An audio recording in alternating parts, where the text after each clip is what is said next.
What's going on, everybody? Thanks for joining the show today. Today, we are talking about something you may not realize exists, and that's the great AI traffic jam. Here's what we're talking about. We talk on the show quite a bit about what LLMs can do. And we've watched as prices have come down on the LLMs and the ability of what AI can do. But here's a really big problem that probably not enough people know about. Now, the big players we're going to talk about, they definitely know about this and they're definitely moving towards it. But we've got a traffic jam problem. And one of the things that we looked at, if we just look at some of the numbers, and I did some Google Deep research on this.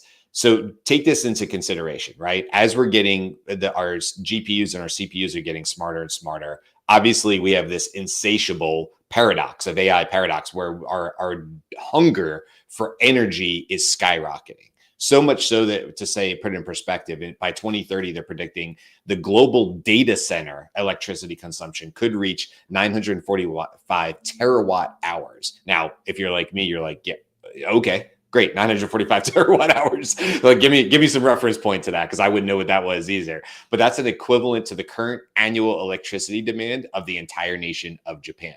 So we're talking about just global data centers, not what the rest of the world needs. And that's a prediction for 2030.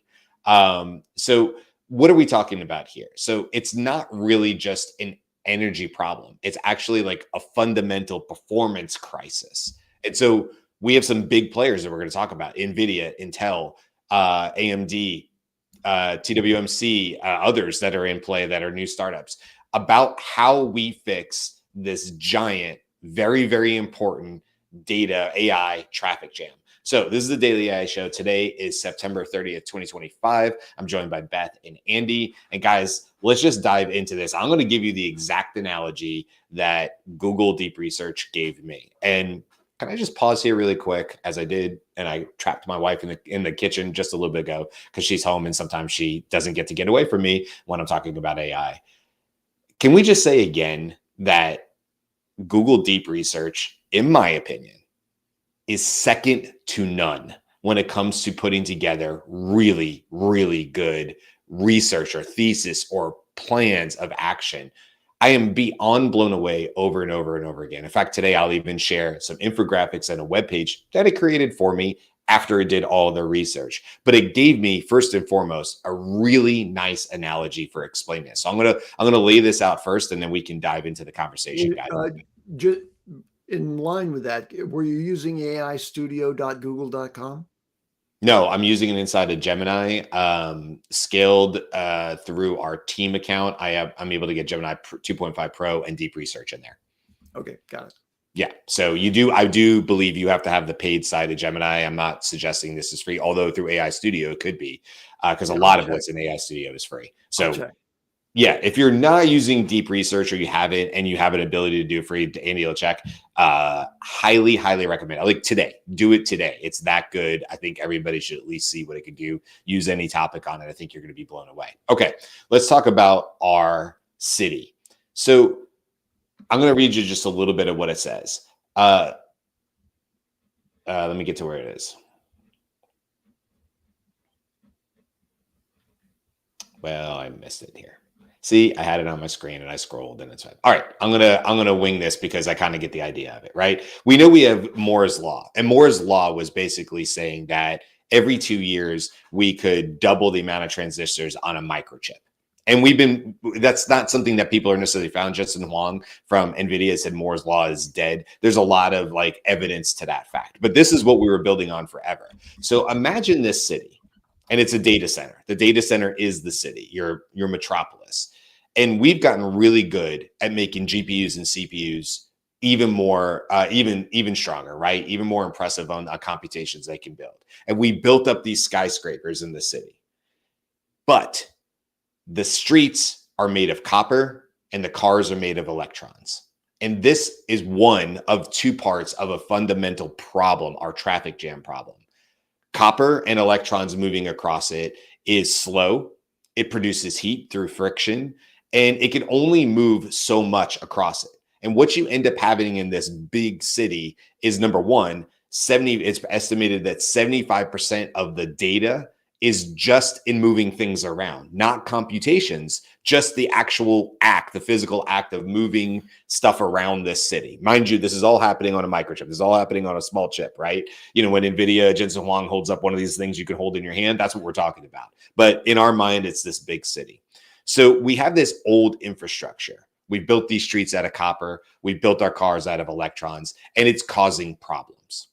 Second problem we have, we'll jump into both how they're looking, the big players are looking to solve this through verified technology. And then there's even some things this can go on to the future. The second problem is how the actual city is built. Imagine, if you will, that we build the most efficient airport with the most efficient supersonic airplanes. But in an error of ways, we decide to build this supersonic airport 50 miles outside the city center. You still have to use the old inefficient cars and copper roads to get to it. So no matter how fast it is, you still have to use the slow way of getting there, which still causes the same logjam, even though we can get to it. The way they outline current microchips and the infrastructure is that these are typically this use of what we're going to talk about, photons, and converting things into light is happening on the fringes of the chip. So now instead, think about a new process where we move that super efficient airport dead center in the middle of the city where everything else is happening. Now, what this changes actually on the chip is the difference between moving something inches to millimeters. And when you do that, you obviously increase boatloads of efficiency. So that's one problem, is we have companies that are fundamentally looking at rebuilding the chip. Our old infrastructure doesn't work. But wait, hold on. What about those roads? What about those copper roads and those electron cars? Well, we need to replace those too. And what we're replacing those with is silicon and light, photons. And when you do that, you get orders of magnitude efficiencies. You get reduced heat. You get reduced or you get increased speed. You get reduced resistance, and you also get reduced distances that things have to travel, because now they're traveling at the speed of light. Now, mind you, right now we're building towards a future where we move. So the communication, okay, it's going to be happening with photons, and that in itself will be a huge improvement. In the future, because of quantum computing and things like that, eventually the Holy Grail would also be doing the calculations. What happens when we start doing the math with light as well? And so you can see there's like sort of a process here. We have old, outdated infrastructure cities that we need to rebuild, fundamentally rebuild, new ideas, new technology. We're getting away from copper and electrons. Well, electrons are still going to be used for computation. We're there still, but we're going to be moving things around with the speed or near speed of light, right? Around the chip. We're rebuilding the city as a high level. And then eventually the Holy Grail would be that also computations are done by light.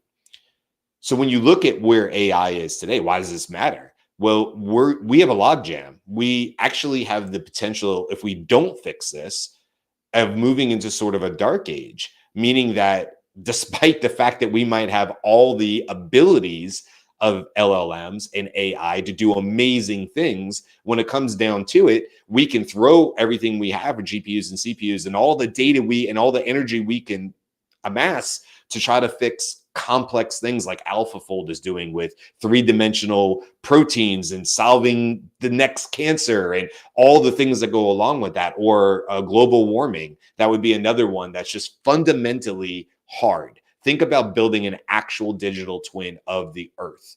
That happens. That's a thing. But it's so fundamentally expensive in energy and heat and everything else that it doesn't quite make sense. But once you start able to move things around by light, photons, and not by copper and electrons, and using silicon for the roads, things change pretty drastically. So we're looking at a future here in the next several years where right now it's 75% of all the energy required is just going to moving things around. And we're going to drop that down to a very, very low percentage of the total, which means that the energy we are spending is going to computation. And that's where we want to be putting the energy and speed. So I'll stop there. I just thought that was like so helpful for me to visualize this city, to visualize ripping out the roads and rebuilding them with silicon, figuring out how to move things around, high speed rail versus old, cars, and stuff like that. And then obviously rebuilding the city to work better for the ways that we want to move this information around. What do you guys think? Does that kind of line up with what you were thinking coming into the show today? Yeah, it does. Let me put some analogy to the energy requirement for what we do with AI. And you've probably heard these things before, but an LLM is not terribly energy inefficient compared to the other models like diffusion models that have to generate an image or a video. So, but the fact is, like, there's a lot of simple queries in text that are happening in LLMs, and they're not terribly, consumptive, let's say, of either energy or the evaporative water cooling that's necessary to generate that result. So here's a comparison between a simple text query and a 5-second video generation. So in microwave equivalent time, right, a simple query is like turning on your microwave for 1 second. A 5-second video clip is turning it on for 1 hour. Okay, it's a huge difference. Now, when Nano Banana came out, everybody was out there playing with the, image generation, and just doing a simple image generation is only like 20 seconds. But when you make it do a video, which is a bunch of frames of images, right? That's where it's really, really energy intensive. And then you have on this the energy requirement to actually cool those processes. So that's just the electricity that's used to generate those results. Then you've got the heat dissipation that's required. And right now, what's happening is a lot of that is being done in areas like Arizona, where there are data centers, right, where it's really hot in the summer, and that makes it really expensive. It uses an enormous amount of water. To give you an idea about that, it takes, now this is not just the amount of water running through the coolant closed loop system, because they're not closed loop systems today. They're using evaporative cooling, big fans outside that are evaporating water to cool off the other closed loop, refrigerants that are being used to cool the systems. But eventually they're going to figure out how to do a closed loop system that doesn't actually evaporate the water back into the air, because the process of that evaporation requires additional energy that's not even included in that cost for the compute side. So it's really, really inefficient now. And that's where I think I wanted to just add to your main thesis, Brian, which is that we have a pretty inefficient layout at the moment for all of our compute. And also because that's running a lot of electronic data through copper wires that have resistance and generate heat, there's a lot of interest in moving to photonic transport of that data, because that doesn't generate heat in the process. Like, those photons can fly through there zillions of times, and it won't actually generate that heat. Exactly. And part of what is so key in this, and what I find so interesting, is that while these changes are in the sort of nascent stages, like the research has been done, there's proof of concept, there's those kinds of things, but they haven't been fully put into manufacturing, although it's expected to be part of manufacturing in 2026.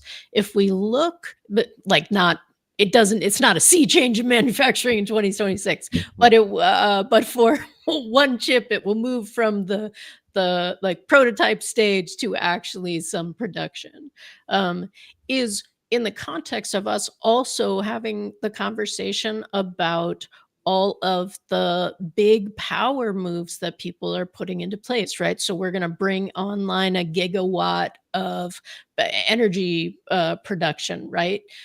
We can do that in the we can, like, all of the big companies are making deals with power sources so that they can bring on more data centers.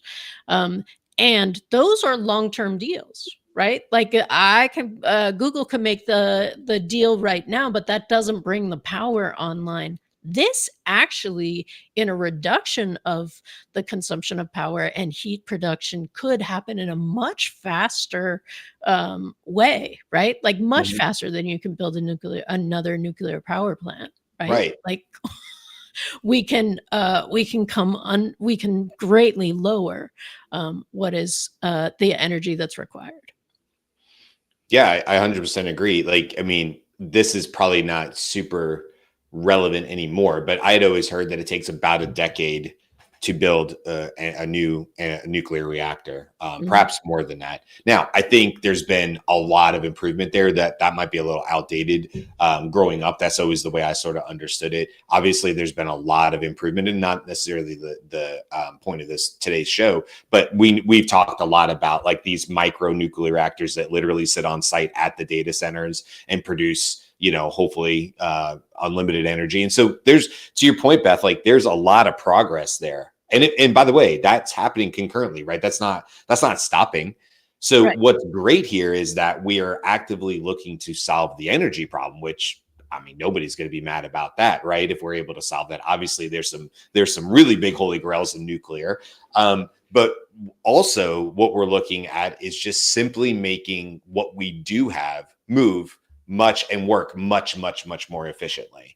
And I think that's what's really exciting to me, is that we're looking at the problem, and I say we collectively, but you know what I mean, about like the main players here are looking at the problem and fundamentally thinking about how we rebuild. To me, it would be analogous to thinking about the city of Venice and when the square floods, which has been happening forever and ever and ever. And, people, the waiters have the waiters of the boots on, and they're walking across, they put up stanchions and chairs, and, they've sort of figured their way through. And of course it's accelerating because of sea level changes and things like that. But trying to fix the problem we have right now, to me, is analogous to what we've been doing in the past, is coming up with new ways to deal with the problems on the chip. So there's been new infrastructure literally put on the chip that deals with heat dissipation, that deals with whatever, which, by the way, also causes more, energy to be used. But these are stopgaps right now. This is putting the stanchions up and saying, here's a way to walk over the water. The water's still rising, but we'll give you a way to walk over the water. It's a stopgap. Now, Venice also, I think it's sort of famously failed so far, but they also built this multi-billion-dollar, it helps with tides, and it like the whole thing blows up with air and comes up and sort of stops incoming water during tides and things like that. And I think they basically built it. The last I saw, they built it. Basically, it's already irrelevant because it was built for 10 years ago numbers, right? And so water is still coming over the top of it. And so Venice, of many cities, but I would put Miami in there too, honestly. Downtown Tampa, there's areas down there that are famously low-lying and flood all the time. But Miami's having this issue all the time, where you see more and more videos of people walking through water, right? And so you go, okay, well, we're fixing ways to do that. We're damming here, we're diking over here, but it's causing more infrastructure. It's causing more energy to do all those things to work around the problem. This is like saying, hold on, stop. Yes, that has to happen for now, but here's our new plan for Miami, right? Here's our new plan of how we're going to basically eliminate this issue going forward, and whether that's energy or otherwise. So to me, it's obviously very, very exciting. And I think what we could do here is, I'm going to share this on my screen just as some visuals, also just to show, some of the things that Google Deep Research will do for you, or Gemini in this case, I guess. While But you're then bringing that up, I'll just say, I looked into Google Deep Research. Oh, great. And on AI Studio, there's not a manual toggle to add deep research. But Okay. in Gemini.google.com, you can use deep research, but only with Gemini 2.5 Flash. If you want to use Gemini 2.5 Pro with deep research, which is a better combination, but 2.5 Flash is probably going to do the research part of it pretty well. You'll have to have the upgraded subscription. Okay. And Or then, and that's what I have, right? I have the 2.5 Pro up here. So just so people know how I did this or how I got Gemini to do this. But I thought this was a good, this is the website, and I'll show you the infographic as well. Now, it wasn't perfect. I'll show you exactly where it kind of messed up. And I asked it for, you can even see it here on the side. The player section is missing NVIDIA. It told me to fix it twice and it didn't. So I'm not here to say it's foolproof, but we have a tale of two data cities, as we were talking about, and just a really basic graphic of like, this is the copper city today, and it even colored it copper, and we're moving, you know, our little electron cars are moving to and from. And then this is its little visualization of now using light, and just a simple visualization of just what we're talking about, you know, if nothing else. And so it gives us two examples here. So the crosstown latency is really high on the copper. The grid power draw is very high, and the airport access speed is really slow. But under this new idea, then the crosstown latency is ultra low, grid power is low, and the airport access speed is instant. And when we're looking at this solution, you can kind of see where we are today, which is this pluggable optics. We're going to move towards co-package optics, which is the term for this. And then future would be photonic compute, which I told you is the holy grail, right? So if we look here, pluggable optics today, this is the current standard. Electrical signals travel across the main board to a pluggable module at the edge of the server rack, which then converts the signal to light. It works, but the electrical distance wastes significant power and limits bandwidth. So this isn't the car problem. This is the distance problem, right? Going to the edge. So then if we move on to co-packaged optics, the optical engine is moved from the edge of the board and placed inside the same package as the GPU. This shrinks the electrical distance to millimeters, drastically cutting power consumption and latency, enabling much higher bandwidth density. And then the future, photonic compute. Now, this is something that's future, right? This isn't something we're doing or even building at this point. That would be the co-package optics. But the photonic compute is the ultimate goal, using light itself for computation, not just communication. This involves creating photonic circuits that perform mathematical operations like matrix multiplications. It is a massive research challenge, but promises unprecedented speed and efficiency. So when you think about this photonic compute, this future state, and you think about our progresses being made towards gaining more energy, nuclear, right? Things like that, you can see that these are just two of many ways that we are trying to fix the problem, which is AI, as smart as it will be, built on outdated cities and having to move around outdated cities, and also having to continue to not use like light itself for computation, is going to be a limiting factor. And it's just going to mean that either A, we would have to just continue to build more and higher skyscrapers and say it is what it is, and come up with new novel ways to help offset the heat, dissipate the heat, as Andy was talking about, or figure out new novel ways to get those little electrons to move around the copper a little faster. But this is probably the way to do it. And so here's where I was just going to show you really quick where it did not bring in the other ones, because it's not just AMD. It's NVIDIA, AMD, Intel. What is it? TWMC? I always get it backwards. TMWC? TWMC? TSMC. TSMC, thank you. The TSMC is not like they're involved a different way. So that doesn't really show you here, but I'll just show you the rest really quick. So it has this little like switch to optical, and we have this nice little, basic but graph showing how much of compute and cooling it's saying is like 60%, other data, other infrastructure, 15%, electrical interconnect power, 25%.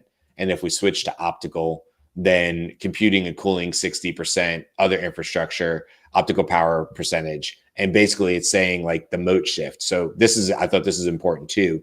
It says for years, NVIDIA's moat has been CUDA, its software ecosystem. If the bottleneck moves from compute to communication, the new competitive moat might become the fabric architecture itself. Who can build the biggest, most efficient, most flexible optical network for AI will have the massive advantage. And it says supply chain control. The ability to build these hybrid chips at scale depends on a few key players. Foundry capability like TSMC's CPO lines, advanced packaging know-how, and control over laser supply chains becomes critical geopolitical assets, shaping which nations and companies can build the next generation AI factories. And then lastly here, it has some big questions for the show because of the way I did the research on here. And just before I pull this off, I'll show you guys what it did for the infographic, which is similar, but it's definitely more of an infographic. We have our 75% that we were talking about earlier.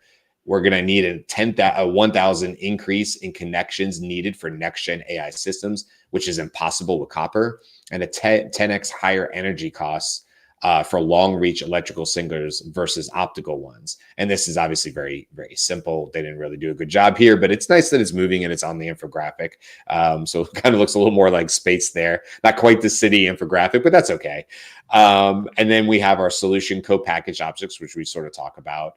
Now here it does in the infographic, it did a much better job of showing you, and we could talk more about this, how NVIDIA, AMD, Intel, by the way, Intel has been working on this for decades. They are definitely foundry. I mean, they're one of the original silicon and photon researchers. That doesn't necessarily mean they'll come out on top. It just, they have a long history of data and research in this area. And then it brings the economic breakdown as well, because we were talking about this is the CUDA mode again, and then the questions at the bottom. So just wanted to show that that's more for the. I am so glad you did show that, because it's a very impressive interactive application that you invited it to create, and an infographic. Yeah, right. It's beautiful.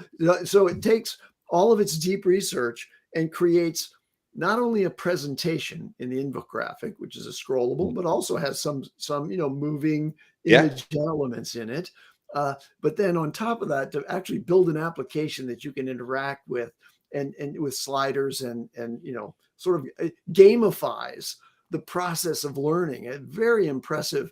And it just reminds me that for a totally different show and a different subject, we really need to stay abreast of what Google's doing with their guided learning technology. Yeah. Because that's being demonstrated, frankly, in the deep research. I agree. Within 2.5 Pro. Wow.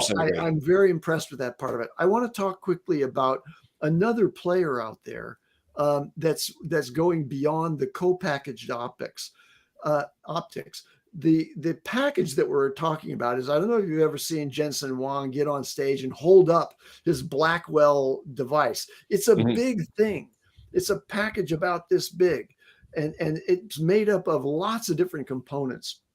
GPUs, yes, at the core, but lots of other elements of that stack that's built into that compute package.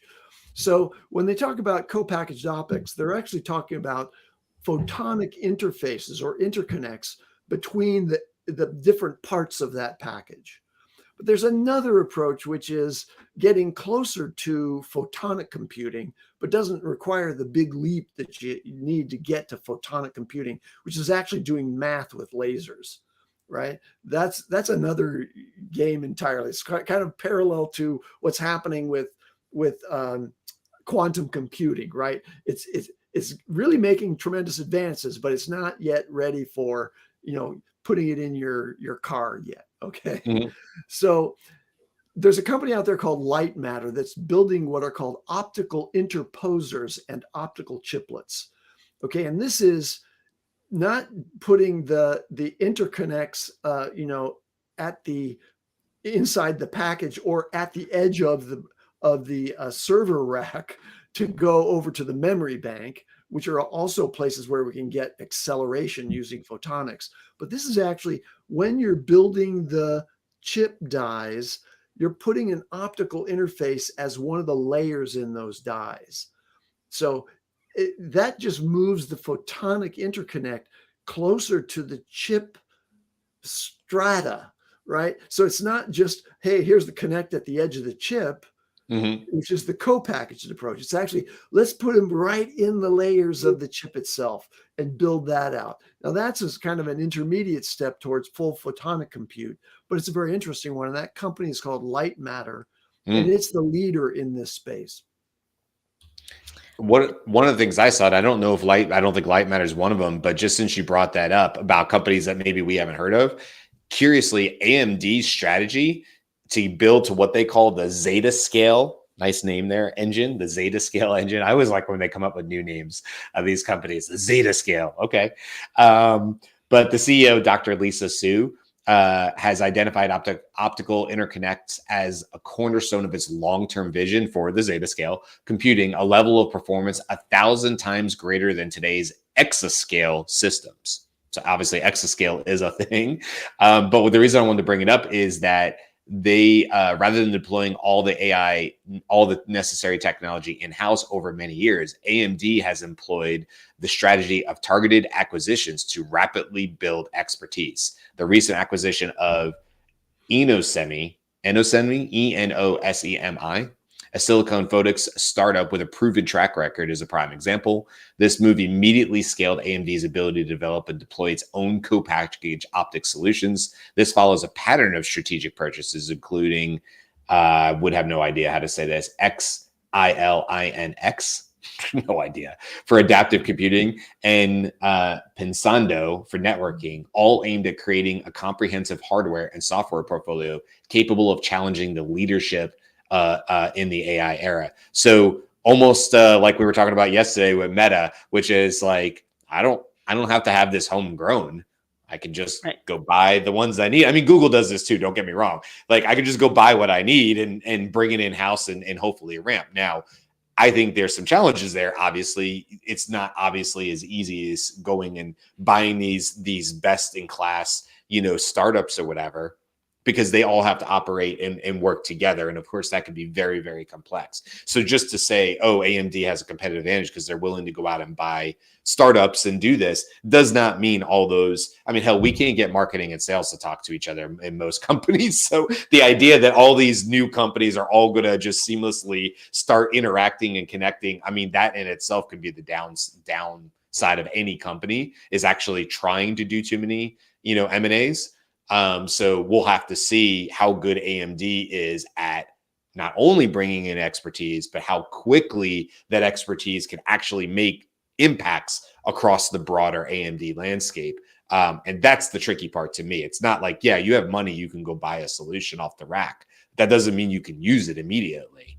In fact, in some cases it makes it worse, Right.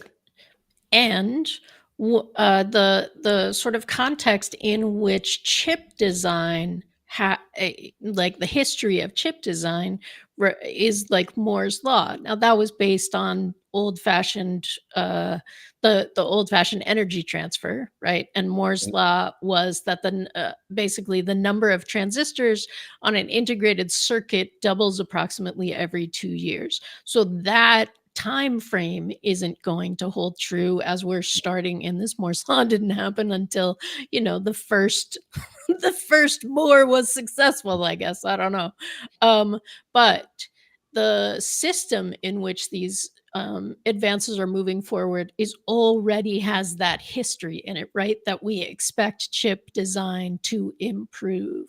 So once the key elements of this start to have some track record, I expect we're going to see that things are able to move much quicker. And again, in the context of whether chip design can move quicker, or energy suppliers, or ways that energy is captured or created. I mean, like there is no corresponding, your nuclear power design like doubles right? You get double the amount of power every 2 years of, like, that's just not how those systems work. And just to name drop the other guy who's influential in this is Jevons paradox, right? Because as we are reducing all of the cost and the energy and all of those things, demand is going up. Sure. So we may still see bottlenecks, but they will be much different than the bottlenecks that we were expecting to see without these kinds of innovations. And I would imagine if you're building, if you're OpenAI, if you're, any of them, any of the major players in your Meta, and you're building data centers, I would imagine you're building with the thought process of, can we convert this data center when the time is right to co-optics, right? And I don't know what that infrastructure looks like, by the way. I don't know how hard that is. Is it literally ripping out every chip and replacing it with the equivalent of the new silicon and photon, and it's the more co-optics version. I don't know enough about the infrastructure of how you would actually build a data center to say whether that's right or wrong. Obviously, it doesn't sound easy. We're talking about thousands upon thousands of different chips and stuff. So how easily could you convert a future data center? I don't know. But I also know if I was building a data center today and knowing that this is coming, I'm definitely building a data center that's going to make it as easy as possible for this future conversion. I mean, you would have to, right? I mean, it would be silly not to, because you could see where the future state of this is going to be. Well, we've had those conversations before where the idea, like when, Elon went out and bought a cajillion H100, blah, blah, Right. blah, blah, blah, right? And the idea that, unlike other people buying equipment, it's unlikely that the data center, when the next like state of the art thing comes out, that the data center um, keeps its old stuff, because not only is it less powerful, but it's also still an energy hog, right? So when you have a system that can do more with less energy faster, you are likely to rip out everything about it and create something new. And right now, that seems to be like it's just a whole new Lego, right? You just add the new Lego in the thing. But while all of this is happening, there's also research on building bigger clusters, right? So, and it's all about this, right? How do you pull clusters together that don't hit the wall of the amount of energy that can like be that can all play together in one thing without melting everything, right? So, and so there's advances happening in that too. But it would be great if there was some add-on thing, right? Like, ooh, Right. put this little light thing on top of all of your non-light things, Right. and Right. now Yeah. everything's good. It'll That's work. unlikely. Well, that's really how photonics made it into data centers today, because Mm, Intel is the company that has been building silicon photonics Mhm. transceivers. That's just a module that translates whatever the electronic data flow is coming through the copper wire into light to be delivered to the next transceiver. So they sell you two transceivers to kind of be an interconnect between full length racks. Okay, so here's a full rack of GPUs running, GPU servers. And now I want to get it over to this other rack to do the next stage of whatever the compute and translation into text output is, right? So that it has to actually eventually feed the application and do that over the internet.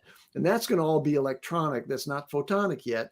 So Intel's already there in the data center. Mhm. They're deployed with a massive number of these silicon photonic transceivers just to transport data in between two different points with mhm. a little bit more efficiency. And you can harken back to the earlier part of our conversation today, where that photonic implementation is moving back farther and farther into the guts of the data center, all the way Mhm. to the package for co-packaged optics, and eventually into silicon photonics goes away, and instead it's all photonic compute, right? No silicon involved at all. It's a photonic compute device, and that will shrink down and also reduce the energy consumption for compute centers. So at that point, we're talking about another flurry of investment that will replace all of the billions, trillions of dollars that are being invested in data centers today with a Yeah. whole new technology that's better efficiency and faster compute, because it's literally, an order of magnitude faster to use photons than it is electrons. Which is why the CUDA section in Brian's presentation Mhm. is so relevant, because that has been the backbone or the moat of Mhm. NVIDIA, right? And when the next thing happens, if it's not discovered, created, whatever, by and bought by NVIDIA, that uh, that opens up a, a reshuffling of who the power players are. Or perhaps the power players are, it's not like one bottleneck. Maybe it's something that more than one can do at the same time. Look, it's going to be interesting too to see how these companies continue to get investment and stuff, because they have to be, the major AI players right now, they have to be great today. Google needs to be great today with Gemini to stay competitive, right? And well, we're demonstrating one way that I think they actually are superior in one way. Not to take anything away from deep research from other tools. I just like this one, but think about that. You're in a company, you're raising funds, maybe you're getting additional funding or whatever, and you're coming to people and saying, we need this amount of money because we need to build these data centers under what we already know is a ending technology. We already know what the future is, but it doesn't matter. We still need $17 billion to build these next 4, data centers, because that's what it's going to require. And here's what the energy needs are going to be. So like, we're trying to figure that out too. And it's crazy to think that these companies are probably looking at this, if all of what you guys are saying is true, is that, this is 2025, by 2035, that this would all be ripped out and replaced, maybe not once, but twice. Like, things are moving at such an exceptional speed. And I think that's why I get so excited, when it really comes down to, the report kind of went into this too. I'll see if I can find it. Yeah, it was basically gave 3 examples, and I alluded to these earlier. Digital biology and the new age of medicine, right? We talked about what could this new technology do for us if we truly reduced energy and latency and we were moving at the speed of light. What does that actually do? What are the action items that come out of that? And I mentioned 2 of them, right? The digital biology and what it could do to do design, make, test, analyze in that area. The digital twin of planet Earth. You can imagine what it would take to process all the data of all the things going on Earth, from, atmosphere to oceans, the land, ice movement, in a single interconnected way, whole. That is a bonkers thing to try to even wrap your head around, but it's going to be possible with this new technology. And that's really exciting. And the third one was the all-seeing eye, real-time AI. And it says many of the most futuristic AI applications depend on the ability to process and analyze vast streams of video data in real time with virtually 0 delay. This is true for fully autonomous vehicles that must instantly identify and react to obstacles, smart cities that monitor traffic and public safety, and advanced medical diagnostic tools that analyze live imaging feeds. Current hardware struggles to keep up with these demands, bottlenecked by time it takes to move data from sensors to processors and between processing units. Photonic processors, our interconnects, often offer a solution. By performing the key mathematical operations in neural network, such as a matrix vector multiplications, directly with light on a chip itself, these systems can achieve computational speeds measured in the sub-nanosecond range. This enables the kind of instantaneous, real-time decision-making that is simply not possible with today's electronic hardware. Companies like NVIDIA are already building this capability into their roadmaps, with future accelerators in the Rubin CPX, including dedicated hardware for high-speed video encoding and decoding. So, and then it goes into the beyond tomorrow, which it calls the neuromorphic computing. That's just a cool name. Researchers are actively developing photonic neural networks designed to mimic the structure and function of the human brain. These systems use light to create artificial neurons and synapses, promising ultra-fast and incredibly energy-efficient processors that think in a fundamentally different way from today's computers. And then it goes on to talk about quantum computing as well. So really, really like important, amazing things going on right now. And while it's not directly what can I do with AI, it really is what will we be able to do with AI? How far can we push AI? We've said we can only push it so far. We're limited by a traffic jam right now. So we can only literally go so far. So until we come around with these new solutions and we deploy these into net new data centers that are, on the co-optics, that's going to be the solution of getting more out of what we already have. And of course, we'll continue to move in the areas of energy efficiency and things like nuclear, but also in all other different ways. So all of that together, plus everything that's going on the AI side for just simply making the models themselves more efficient, you have a lot of things converging together to show a near future, certainly in the next decade, but maybe in half decade, where the ability of what AI can do, how it can compute, and the problems it can solve will be exponentially better than where we are sitting today towards the end of 2025. And I always say, I think that's where Alzheimer's gets solved. I think that's where cancer gets solved. I think that's where a lot of things that were just never going to be possible will be solved in our lifetime. It's going to be amazing. And the piece of this also impacts, like, is AI has AI peaked? It's never going to get better than it already is. It doesn't need to. Right. Right? We keep saying it doesn't need to for all kinds of reasons. There's lots you can do with what's available now, and that can upend how things happen all over the place. But even if the level of AI was we'd hit a wall and it's stable, we haven't, it's not. But even if that didn't improve, if you improve the speed at which it can do things, if you improve the amount of context window, the amount of memory power that needs to be used in order to have a larger context window, you're doing so many things to improve what is possible without having a better AI, a more capable AI. 100% agree. And then take into what Ethan Malik always talks about. Like, even if AI didn't go any further, just in that area, we haven't thought of all the ways that AI can solve problems today. Right. We simply, collectively, humans have not come up with all the ways that it can do. So give us 5 more years of the AI not even moving. Just give us ChatGPT for the next 5. And his argument is we'll still find net new ways to do it that are novel and new. I mean, I read stuff by him all the time. I go, how did he even think to do that? That's a novel, new. My brain wasn't even going there. We talk about this stuff on the show. So put all that together and you have a future here that's extremely promising. It's not without its challenges.